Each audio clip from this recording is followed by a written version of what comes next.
Ready na.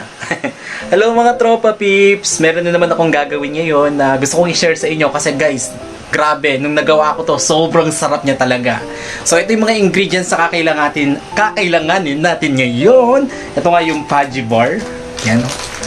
Pudgy Bar. Mabibili lang to guys, itong mga ingredients natin sa tindahan ni Aling Puring. So Pudgy Bar, Blend 45 Kaping Pinoy Original Coffee Mix. Baka naman. And then Del Monte by na Milk IQ Smart. So yun siya. You know. And then sakto pa kay Alaska Sweetened Condensed Creamer. You know, baka naman. So meron tayong gagawin na masarap na merienda na naman na I'm sure most of you ay magugustuhan to. Tara, start na tayo. Tara! Alright, mag-ready tayo ng ganito. Yan. Okay, buksan natin, syempre. And then, yung ating Pudgy Bar, buksan na natin yung ating Pudgy Bar. You know, masarap na Pudgy Bar. Alright, lagay natin dito, himay-himayin. Make sure na ang ating kamay ay malinis. Yan. Ganyan ng ganyanin. And then, mamaya naman yung isa. Lagyan muna natin ng milk. Huwag ilalagay lahat. Ang hirap buksan. Wait lang. Wala yung gunting ko. 1,000 years later na ang nakakalipas, hindi pa nabubuksan. Alright, yun o. Okay, yun, tumapon. Ibuhos ang gatas. Yan. Kalahati lang. And then, lagyan ng condensed milk. Kalahati lang din. Ang hirap buksan. Nasa may gunting ko. Ayun, nagpakita na yung gunting ko. Alright. Lagyan ng condensed milk. Kalahati lang din. And then, lagyan ng Blend 45.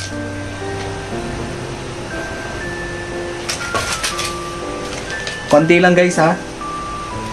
Yung. You know. Yan siya oh. Diba? Tapos ilagay na natin ulit yung Pudgy Bar. Alright. Yan.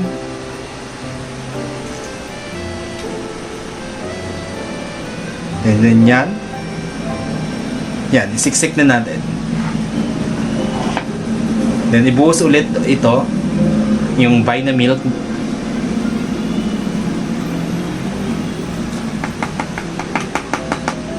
And then yung condensed milk.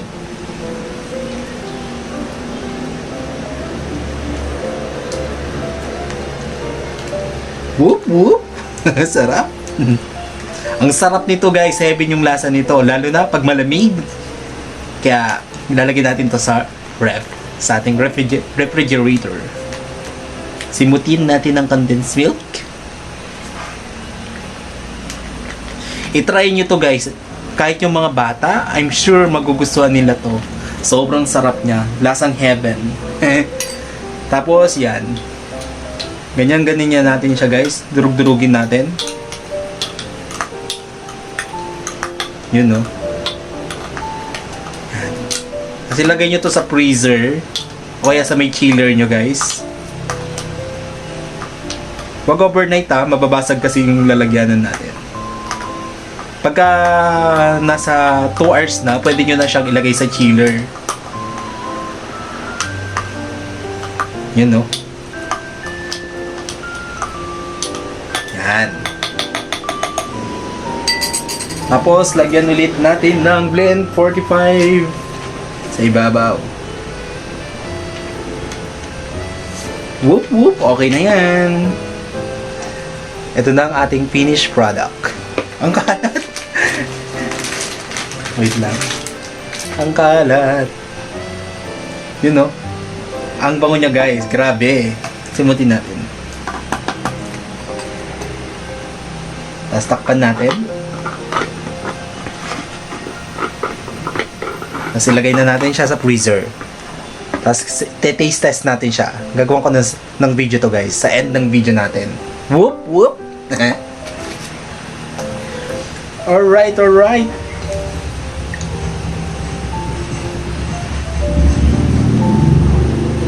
Pajibar yan. Ayan, kinukunan ko muna siya ng video. And then, photoshoot. Photoshoot yarn.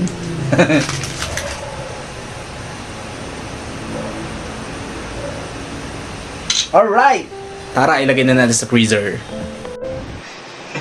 Hello guys! So, yun. Taste test na natin yung ginawa ko kagabi.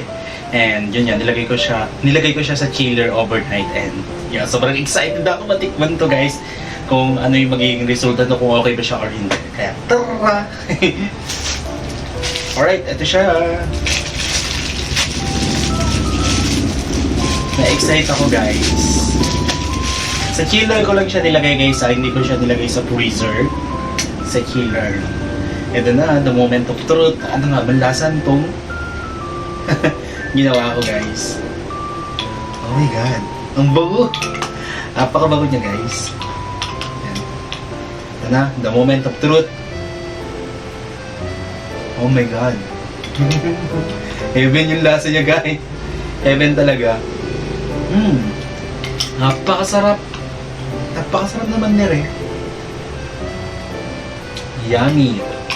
Perfect.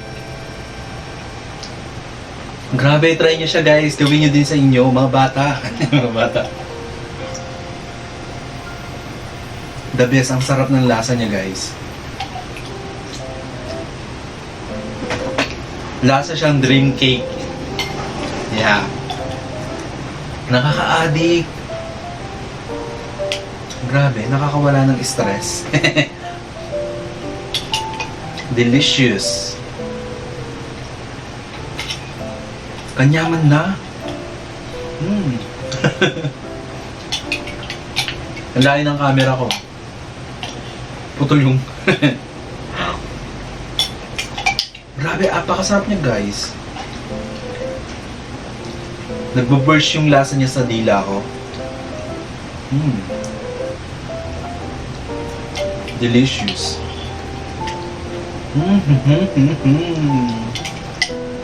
Napakasarap niya. Naubos ko na.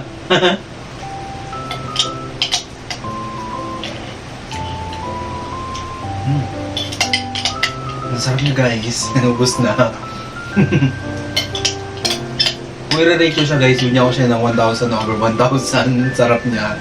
Heaven yung lasa.